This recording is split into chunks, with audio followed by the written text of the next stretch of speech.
Welcome back and thank you for tuning in to the Hebrew Herbalist. So today's topic, I'm going to be talking about an acronym called SOS, which equals danger. So short for sugars, oils and salts. So today's topic is going to be, this is a 1-part series out of 3. So it's going to be a 3-part series.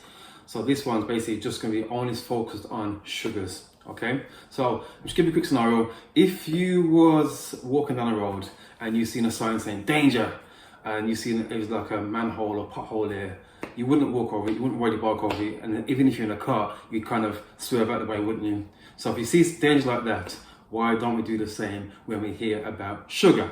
Okay, so we all know sugar is really bad for us. We hear it all the time, we hear it in the news, we hear it everywhere we go. It's something that we're kind of being taught about, but we still are consuming foods that are high in sugar. Now the reason around that is because obviously the other kind of foods are highly addictive, but I'm going to go into that anyway in my teaching. So what is sugar? So the focus today is about sugar, and what I'm going to talk about is table sugar, which obviously is white or brown. So you got white sugar, granulated sugar, or you have demerara sugar, which is obviously the brown sugar, or cane sugar. So another one I'm going to mention is high fructose corn syrup. Some people call it, it's also called corn syrup, but I'm going to call it high fructose corn syrup.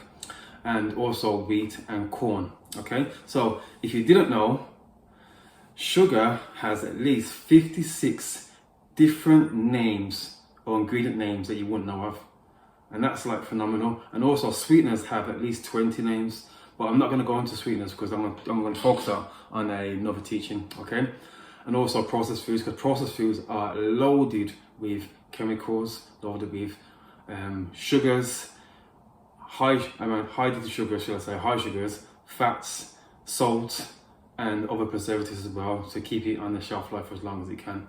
So I'm just going to focus on 2 main areas of sugar. So I'm going to focus on sucrose and fructose. Okay, so my question to you is, why should we remove sugar? I'm waiting for you to answer me. Nah. So basically, sugar spikes your blood within minutes. The moment you eat sugar, it goes into your system and spikes within minutes. And fructose, as I mentioned before, high fructose corn syrup, it's 2 times more sweeter than glucose, and it's actually, there's been studies proven that it's in mice and in humans as well, or mankind, that is more addictive than cocaine.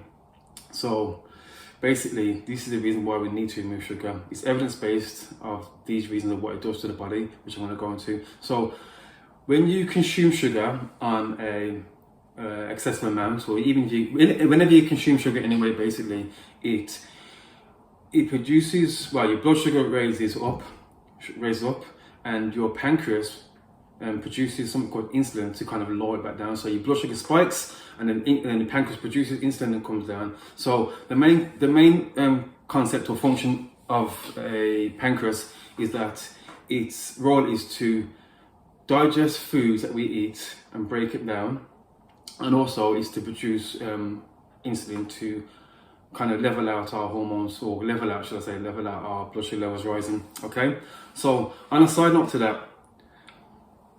note, it's also liver. So when we eat sugar, okay, it can also attach to our livers, and you may have heard of a disease called fatty liver disease. But yeah, so when we eat,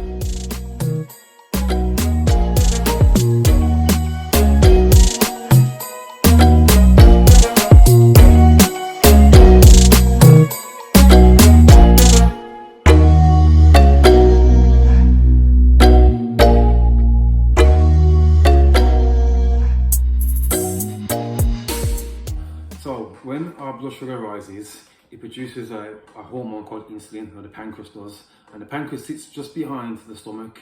And the main function, or the two main functions of the pancreas, are basically to break down our foods and to produce insulin to regulate our blood sugar levels.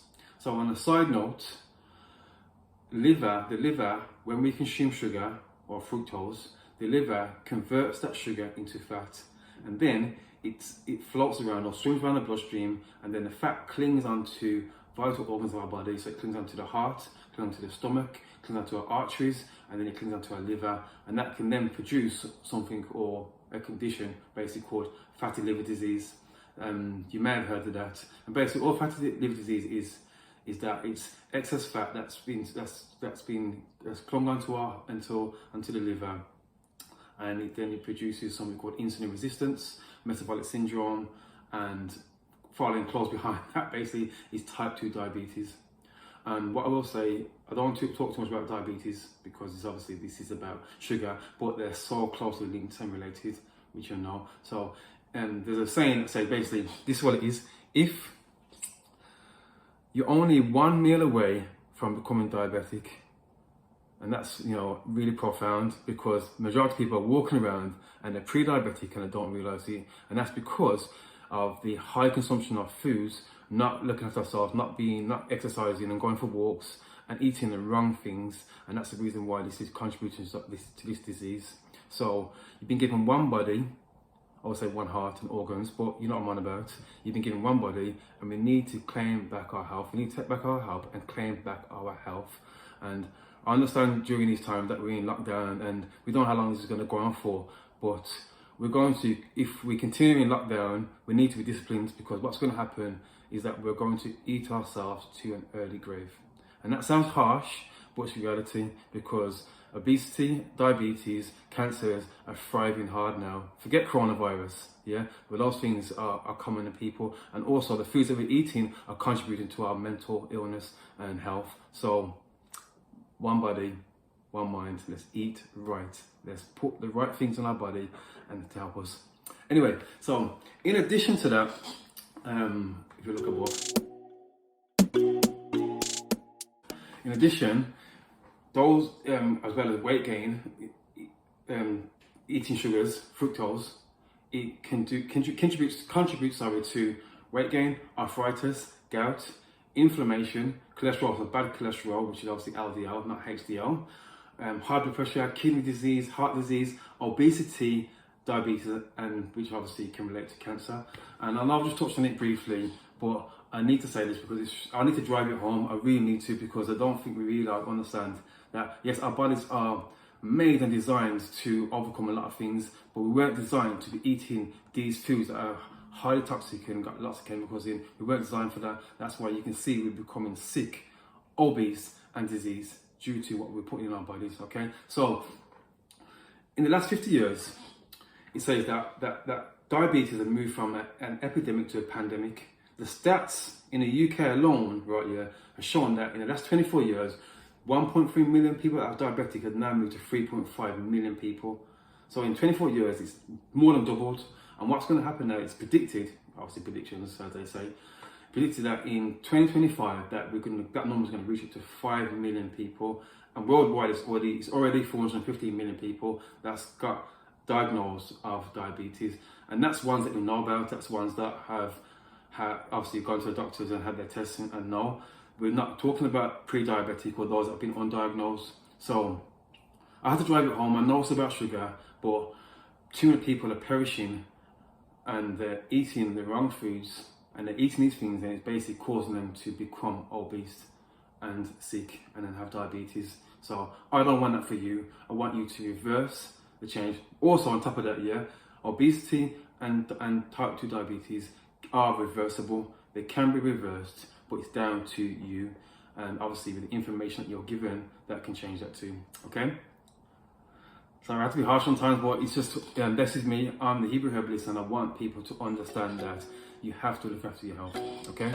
Thank you.